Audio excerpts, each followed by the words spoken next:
Kapaglaom, mayong buntag kaninyong tanan. Ang atong hilisgutan karong Agosto 26, giuluhan og kasadya nga walay binuang. Ang atong teksto makita sa Proverbio 10:22. Ang panalangin ni Jehova nagapadato kini, og siya wala magadugang og kasubo niana. Mga kapaglaom, ang kasadya sa Kristohanong gimugna pinaagi sa paghuna-huna sa dakong mga panalangin nga atong gikalingawan tungod kita mga anak sa Dios. Ang masadyaong paglamdag sa huna-huna og templo sa kalag pinaagi sa kasiguruhan nga kita adunay pakig-uli sa Dios. Ang paglaom nga anaka nato sa kinabuhi nga dayon pinaagi ni Kristo ug ang pagmaya sa mga pagpanalangin sa uban mao ang makalipay nga wala nagadala og kaguol kanila. Kadtong nagapatuyang sa pagyaga-yaga, hudyaka, binuang ug espiritu nga mapahinatason nga nagagikan sa usa ka taphaw ug barato nga kasinatian walay matuod ug lig-on nga patukuranan alang sa paglaom ug kalipay diha sa gugma sa Dios ug pagtuo sa kamatuoran.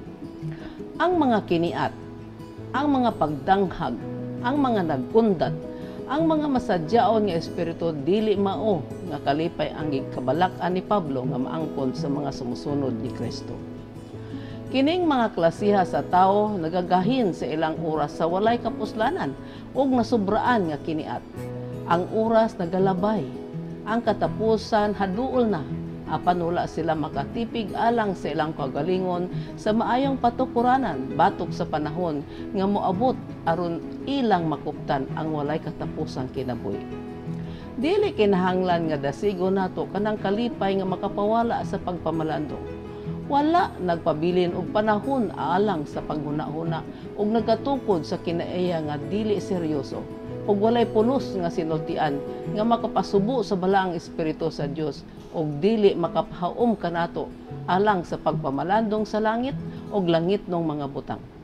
Mao kini ang klasiha nga adunay hinungdan sa pagbangutan ug pagbakho tungod wala sila makaandam alang sa binayaw nga kalipayan sa langit.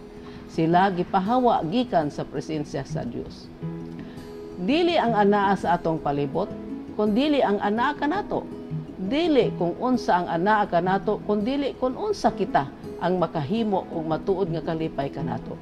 Buot nato ang malipayong kalayo sa halaran sa atong kaugalingon, mga kasing-kasing, busa atong tan-awon ang tanan sa malipayon ug masadyaon nga kahayag. Mahimo nga maato ang kalinaw ni Kristo kung kita masulundon, masaligon sa Dios, ingon sa bata sa iyang kayano nga pagsalig sa iyang yutan-ong mga ginikanan. Kita makabaton og kalinaw, dili kalinaw nga ginahatag sa kalibutan, kundi kanang kalinaw nga ginahatag ni Hesus. Ang kinabuhi, kining kinabuhia, adunay daghang kahayag ini kung ato lamang tigumon ang mga bulak ug pasagdan ang mga sampinit ug mga tunok. Dad ang kalipay sa langit diha sa inyong mga kinabuhi. Ang kahayag sa langit nga gipadayag sa iyang katahom nga kaanyag gikan ni adtong nagaandam alang sa paglalin maoy nagdala og kalipay sa langitnong pamilya. Kapaglaom, makahimo ang mga Kristohanon sa paglipay nga walay binuang. Kadtong nagapatuyang, nagakiat-kiat, walay pagtagad, hudyaka ug masadyaong espiritu, kini maoy gikabalak-an ni Apostol Pablo nga maangkon sa mga anak sa Dios.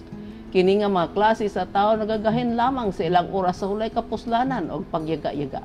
Ang panahon haduol na ug kinahanglan atong baguon ang atong makinaaya aron dili nato mapasubo ang balaang espiritu ug makaandam kita taman sa pag-abot ni Hesus. Mag-ampo kita. Dios ug may gugmaon na mga man sa langit. Tabangi kami nga sa among mga paghudyaka dili kini masagulan sa mga binuang ug tinunto nga makapasubo sa imong balang espiritu. Hinaot pa nga kami imong tabangan nga among ipunting ang among mga hunauna sa langit ng mga butang ug pag-andam sa imong pag-abot sa ngalan ni Hesus. Amen.